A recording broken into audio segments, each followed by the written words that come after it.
Hey fungal friends, it's Rose and Amelia here with another fabulous video showcasing the beautiful Pacific Northwest. It's a clear, sunny spring day here in western Washington state. So to start, my cousin Sophia and I went into the woods to collect stinging nettles, which are abundant in my back 40. The binomial name of stinging nettle is Urtica dioica. Urtica is a Latin word meaning to burn, and dioica is from Greek. Di means two, and oica means house or household. This is referencing how they produce male and female flowers on separate plants. So if you've ever heard the botanical term dioecious, that's got the same meaning. It's the same root word. They have many hollow stinging hairs called trichomes on the leaves and stems, and these act like hypodermic needles, injecting histamine and other chemicals that produce like a stinging sensation. The term for that is contact dermatitis. Anyway, it's nearly impossible to not get stung while collecting these. Ask me how I know. Luckily, the stinging usually fades within an hour or so. Now, most people consider these to be just a stupid and annoying weed, so you're probably wondering, why are we collecting these? Well, they've been used as medicine and food and tea and to make clothing and textiles for thousands of years.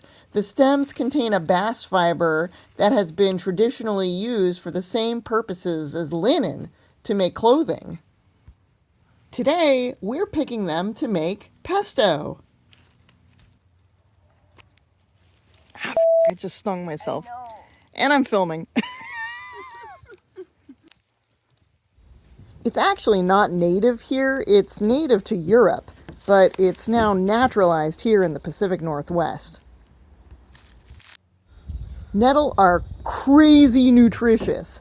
They're high in vitamins and minerals, and they contain a really high level of protein, way higher than any other leafy green vegetable. It has a flavor similar to spinach when cooked. For food, they're best harvested in early spring. Later in the year, when the nettles enter their flowering and seed-setting stages, the leaves develop these like gritty particles called crystalliths that are just kind of super gross to eat.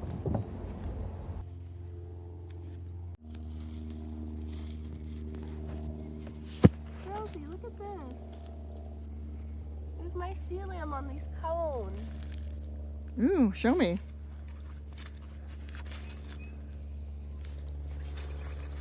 On these catkins. Oh, that's actually, oh, that's great. That's actually a tiny little cup fungi. Isn't they cute?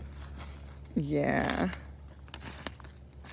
Let's go on a little fungal detour.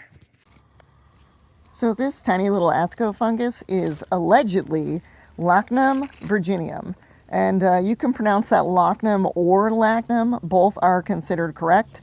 Lachnum derives from the Greek word lachne, meaning hairy, and virgineum comes from Latin, and it means white or pure or virgin.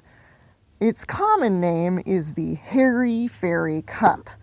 Now, the reason I said allegedly earlier is because while they grow all over the world, there hasn't been a ton of research. I mean, they're tiny. No one looks at them. They grow everywhere and no one's ever heard of them, right?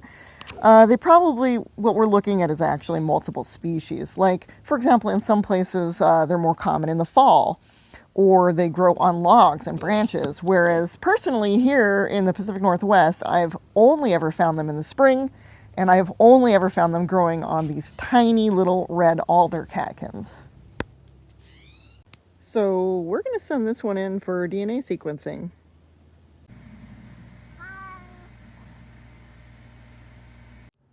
All right, back to the nettles. So now that we've collected a whole bunch, we need to clean them and also blanch them in some hot water. This blanching actually will remove all the stinging properties. And here you go, just a few minutes of blanching and we have nettles that you can touch with your bare hands. Hooray!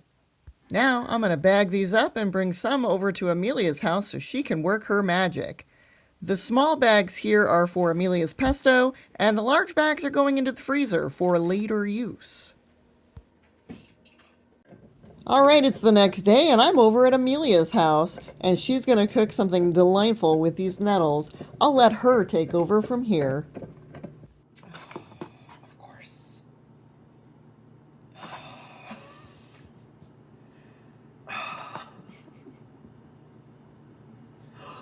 Oh, okay. It's fine. Oh, it's fine. Oh, okay. What? Now it's just playing with my emotions. Okay. You know what? 2.1's perfect. Okay, so it's half a pound of flour in general. I just have all-purpose. You could use Tipo 00, whatever it's called, the super fancy fine flour. Time to measure morels. All right, what we're doing and using today is Morchella importuna, otherwise known as the landscape morel. It is a black morel, and I just want to show this ladder-like kind of pattern with the little divots is kind of indicative of black morels. And these were collected earlier and dehydrated. We'll be using a half an ounce. Ooh, you got some on the lid behind you too. No, I like the jar. Oh, 0.52. I'm okay with more morel. And then we're gonna grind them up. I think little by little.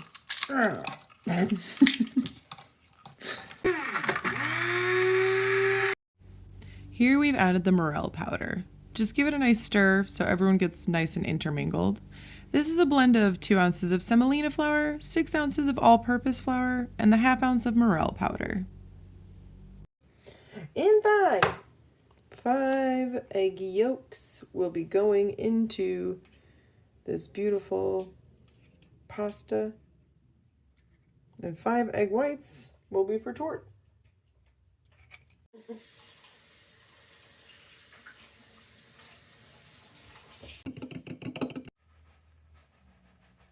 Oh, ooh. That's not as much that's gonna go in, but do a healthy dose still. Add your beaten yolks to the dry mix. It helps to create a well in the center of the flour for them to get poured into. Now, your fork is a hurricane. Mix the eggs and take the flour from the sides like collateral flood damage. Continue your destruction until you've incorporated all of the liquid egg yolk. And if your dough seems kind of dry, maybe add a tablespoon or 2 of cold water until it creates a nice shaggy mass. Now knead that. Knead that dough until it's elastic and smooth, kind of like an earlobe. I know that sounds weird, sorry, but it is a helpful reference.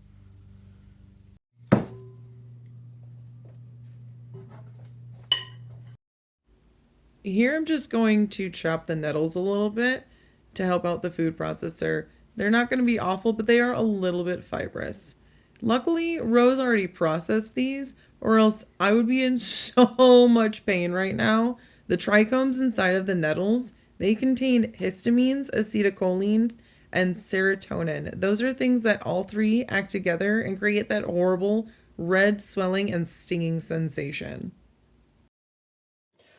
Ooh, some of these are getting a little toasty. Smells good. I'm gonna steal one. Pine nuts are some of the best. Oh, it's really good. I think this is Pinus pinea. Pinea. Well, now you can't because you just moved that. I should have sang it.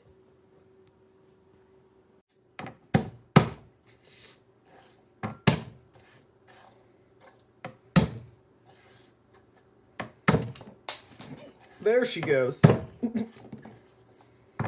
Yeah. I'm gonna do a lot of pine nuts.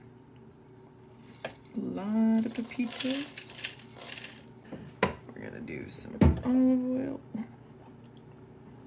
And of course, cheese. Never forget salt.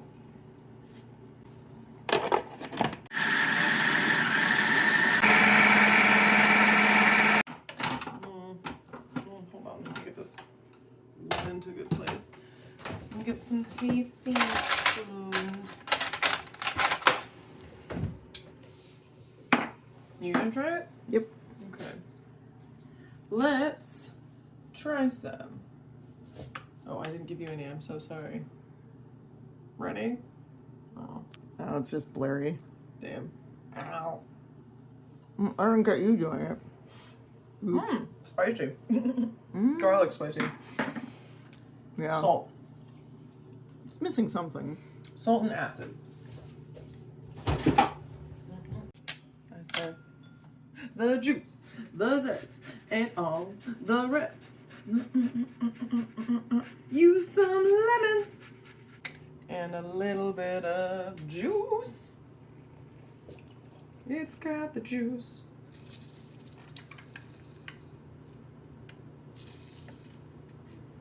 My mom's broken one of these before. She's just so strong when she was squeezing it. One of these guys snapped, so one day I hope to also have that kind of strength and power in the kitchen. Didn't taste. How is it gonna be? There you Rose, you want some? I got my own spoon. I know. I'm trying to hand you some. I'm trying to be helpful. All right.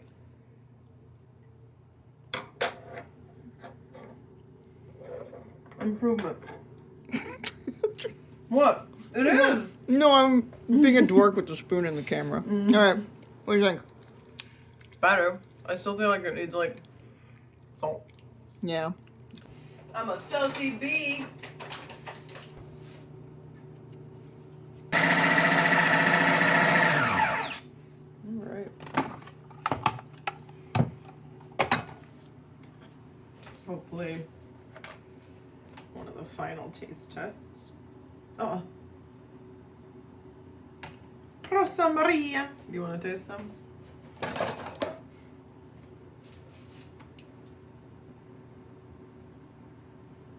a big bite. Oh.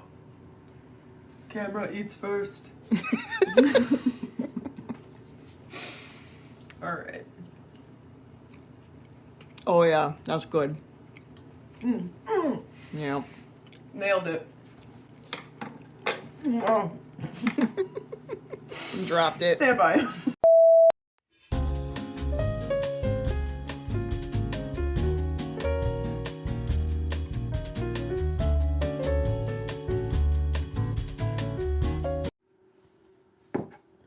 Let's see how big we want to make these. Right before first roll.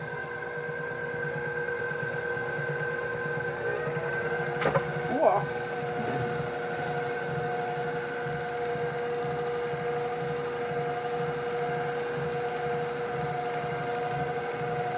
I smell the morels. Morel smell!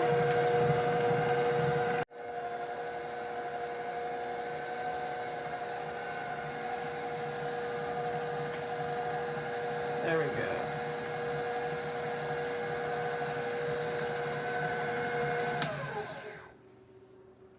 That's one. Much like yourself, you want to keep the pasta centered. Here's your Zen tip for the day. Oh no, as I rip the pasta.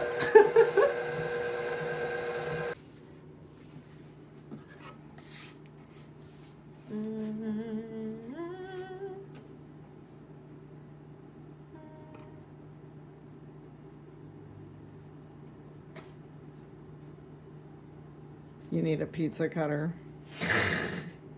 Get out of here with your pizza cutter. The pasta we're making today is Fazzoletti, otherwise known as handkerchief pasta. It's a super simple pasta to make. The ingredients consist of flour, eggs, salt, and some water. Easy to source back in the days of yore. In the Ligurian region of Italy, it's called mandili di Sea, which translates to silk handkerchiefs, kind of like why it's so soft and nice to play with. And it's traditionally served with ta-da! Pesto, which we're also making today.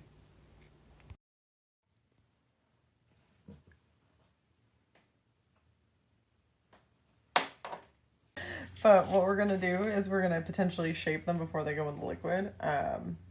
One possible could like just, you know, twirl it, make a nice little twirl, you know, fold that up. Almost looks like a little bat head.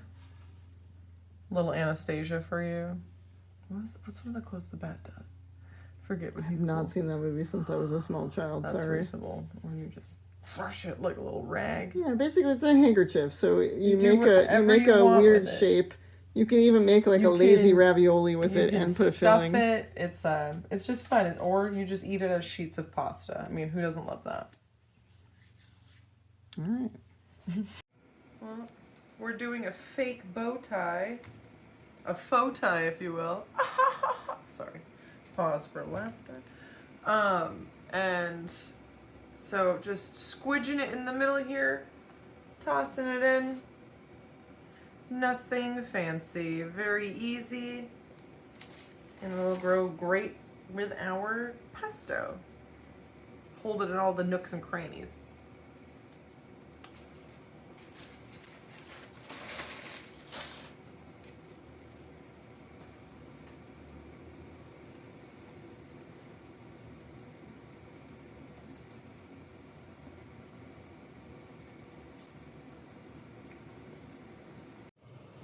The beauties. The cuties rolling around.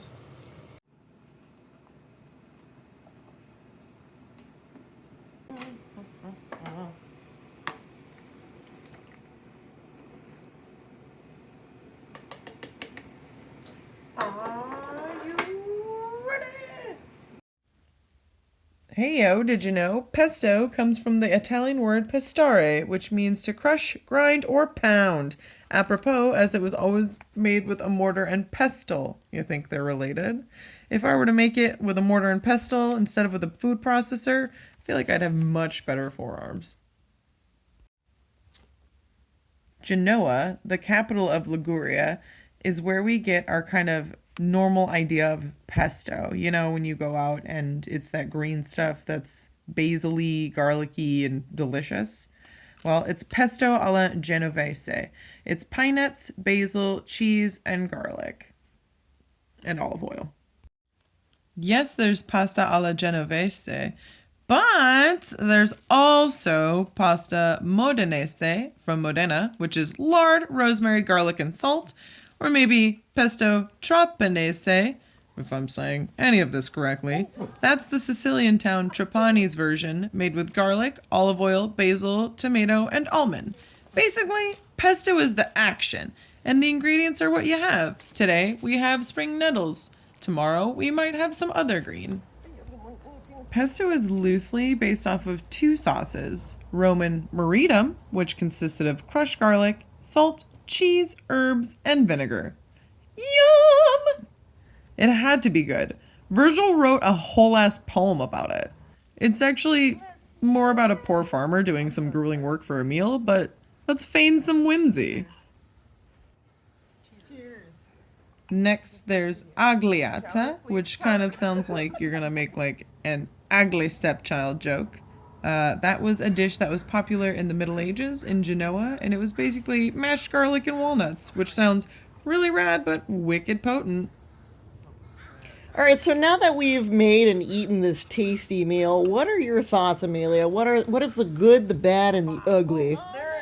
Well, I'll tell you what's ugly was the shape of the pasta. I enjoyed the texture, but I think next time we do less egg yolk, a little egg white in it. It ended up being a little eggy. Yeah. Okay. I liked the little bit of morel flavor, but I feel like it could have been pounded in even more. Morel me in the face! But, yeah, I other than that, pesto I thought was delightful. Yeah, the pesto was perfect. The I pesto think was we crushed perfection. Oh, no, we'll workshop pesto affection. Pesfaction. No, yeah. We'll work on that. Yeah. Not our best. But I think, I brought the pesto to a party, and everybody... Yeah, the leftover pesto went to everybody was a obsessed poetry with it. slam. A poetry slam, and everybody thought it was the most delicious thing, and so you're welcome. Yeah, pesto was a winner. But pasta we'll work on. All right. Anything else? I think next time Thor's more included, apparently. Yeah. He just decided that. Thor's the little tiny dog. All right. Bye, everyone. That's it for today from Signing off. Mycologicals. Mycologically. We'll see you soon with another fabulous video. And fade.